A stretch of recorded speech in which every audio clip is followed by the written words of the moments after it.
placidly amid the noise and haste, and remember what peace there may be in silence.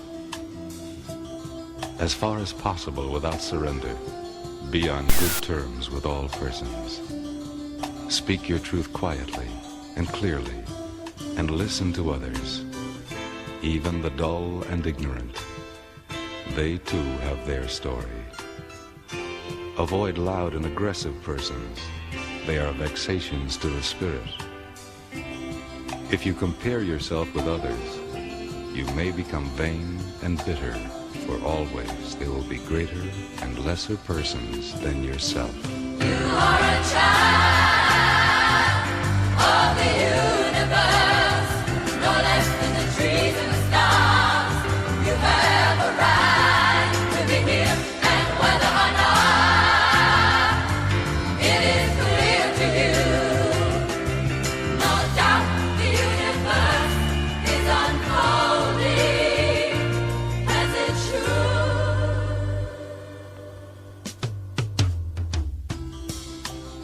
Enjoy your achievements as well as your plans. Keep interested in your own career. However humble, it is a real possession in the changing fortunes of time. Exercise caution in your business affairs, for the world is full of trickery.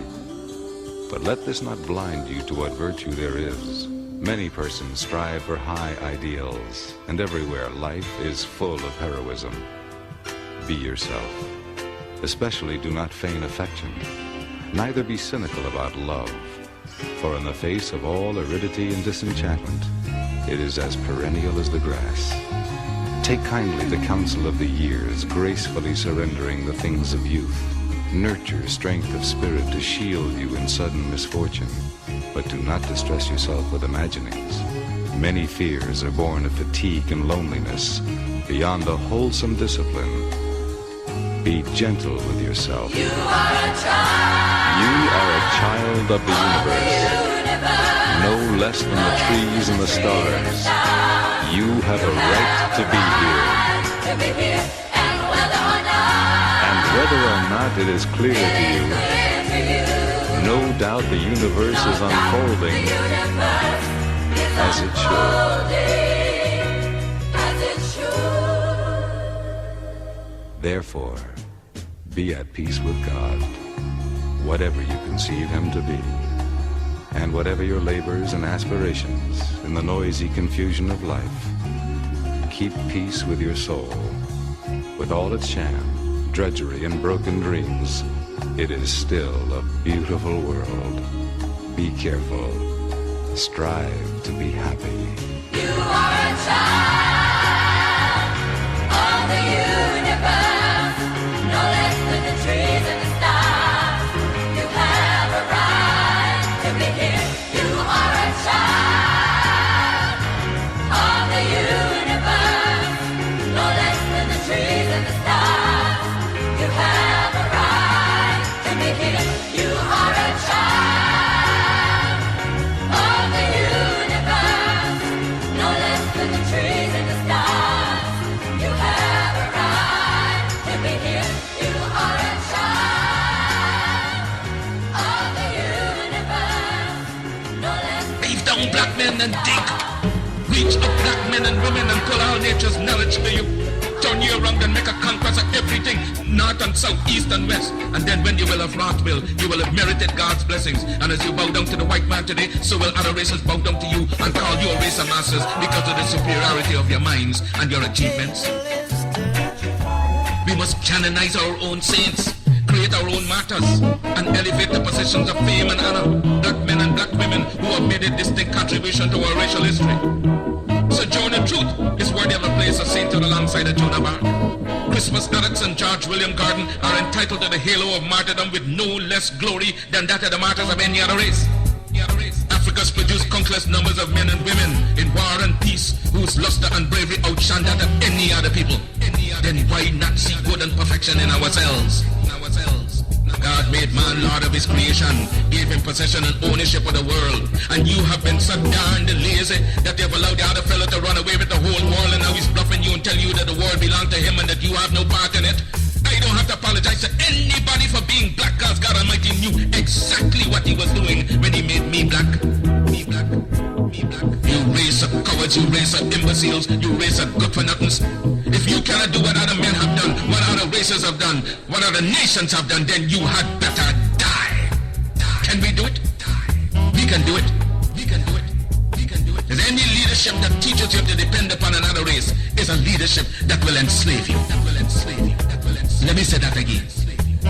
Any leadership that teaches you to depend upon another race is a leadership that will enslave you. That will enslave you. They gave leadership to our foreparents and that leadership made them slaves. But we decided to find a leadership of our own to make ourselves free men. Babylon did it. Assyria did it. France under Napoleon did it. Germany under Prince von Bismarck did it. Britain under William Pitt Arthur Chatham did it. America under George Washington did it. Africa with 400 million black people can do it. Because when the history of my suffering is complete, future generations shall have in their hands the guide by which they shall know the sins of the 20th century. I know and I know you too believe in time, but we shall wait patiently for 200 years if need be to face our enemies through our posterity. After my enemies are satisfied, in life or death I shall come back to serve even as I served before.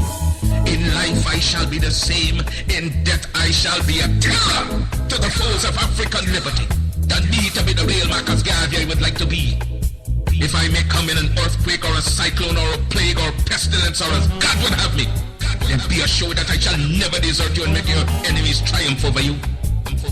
If I should die in prison in Atlanta, my work shall not only just begin, but I shall live in the physical or the spiritual to see the day of Africa's glory. When I am dead, wrap the mantle of the red, the black and the green around me. For in the new life I shall rise up with God's grace and blessings to lead the millions up the heights of triumph in the colors that you well know. Look for me in the world when there are storm. Look for me all around you. For I shall come back and bring with me countless millions of black slaves who have died in America, who have died in the West Indies, and millions who have died in Africa to aid you in the fight for liberty, freedom, and life. The world today has gone drunk and crazy with its power, and by such to injustice, fraud, and lies have crushed the unfortunate. But if I'm crushed by the system of influence and misdirected power, my cause shall rise again to plague the conscience of the corrupt.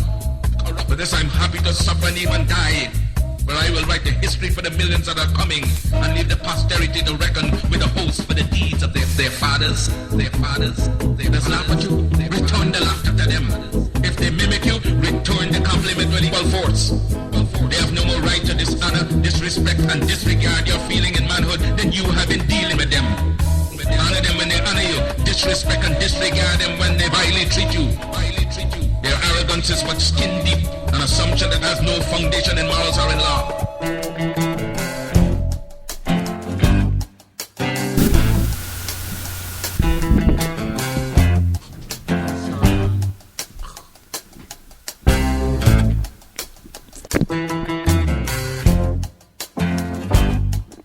Yes. Good evening, all my South Orange Maple listeners, and all those other listeners in the towns of Melbourne, Livingston, Irvington, West Orange, East Orange, Orange, and Newark. Welcome to In the Village with Ansem and Marjorie on the South Orange Maple Online Radio Experience, and live on the World Wide Web at somore.org, and the only radio show covering all your news, opinion, politics, talk, and sports happening in the South Orange Maple and surrounding communities. You can listen to us every Monday through Friday from 8 to 9:30 p.m. That's Monday through Friday from 8 to 9:30 p.m. Or reach us at 973-327-3626. That's 973-327-3626 to participate in the discussion. As usual, we have an interesting program lined up for you this evening, and we look forward to your participation in the discussion. Ansel, how are you? Today is fantastic. Yes? Absolutely. Happy March 11th, 12th? March 11th. No way. Yes, it's already March 11th. Unbelievable. It's wonderful. It's almost spring, Ansel. So how was the plantation? I mean, how was the the plantation working with the crops today? What did you fertilize any? Did you germinate any seeds Yes, today? I believe I germinated seeds and nurtured them with love and Yeah. watered And all them that with good care stuff. and concern. Yes. So I noticed you were talking about I can't. We're not going to talk about this yet. This Board of Education budget workshop. Yeah.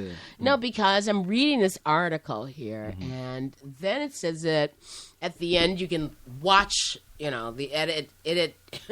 Watch the discussion with John Wright insisting on an auditor being called back to explain some things in the budget. But there is a YouTube right here at the Board of Education workshop. Here on Soma TV, pegcentral.com. But the link is at the end of the article, which is in the Village Green. And it says it begins at 1 hour and 20 minutes and lasts for about 10 minutes. But my summation of it is that she seemed to be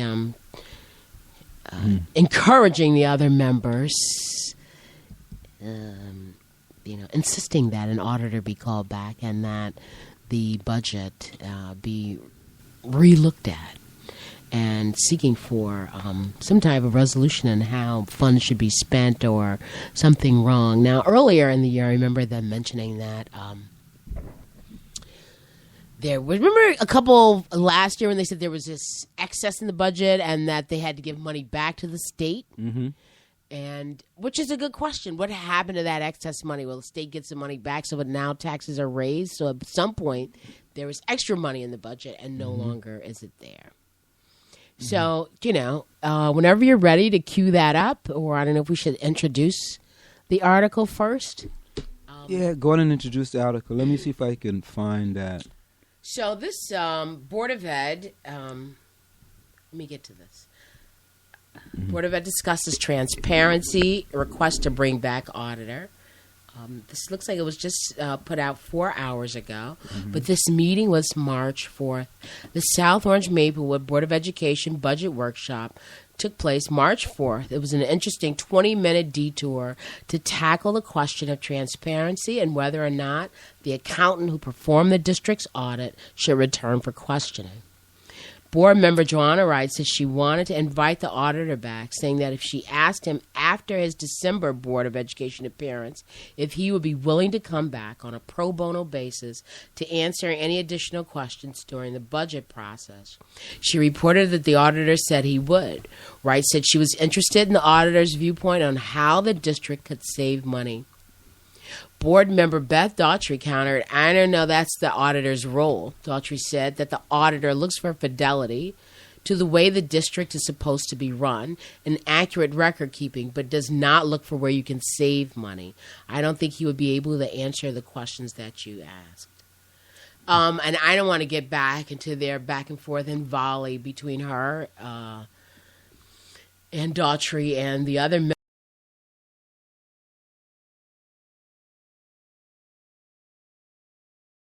Gonna get that. I have it here on my laptop. Yeah, but they can't do it. We're not gonna be able to get it. Well, let's see what I can try to pull this together really quick. So he says, I don't think he would be able to answer the questions you want to ask, that Daughtry said. And Wright quickly retorted, you don't know what I want to ask. Board member Stephanie Lawson Muhammad said that as a member of the Finance, Facilities, and Technology Committee, FFT, I would hope that if there were questions for the auditor that we could have asked them at a time or asked them in committee. She said she was confused as to why we'd need to waiting till next week. Another budget workshop is scheduled for March 12th at 7:30 p.m. is almost too late. I would suggest that there are some questions.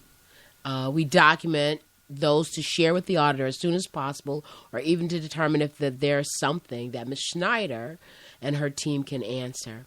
Board member Jeff Bennett said he was interested in finding out if we had to pay for retiree benefits and what the cost would be.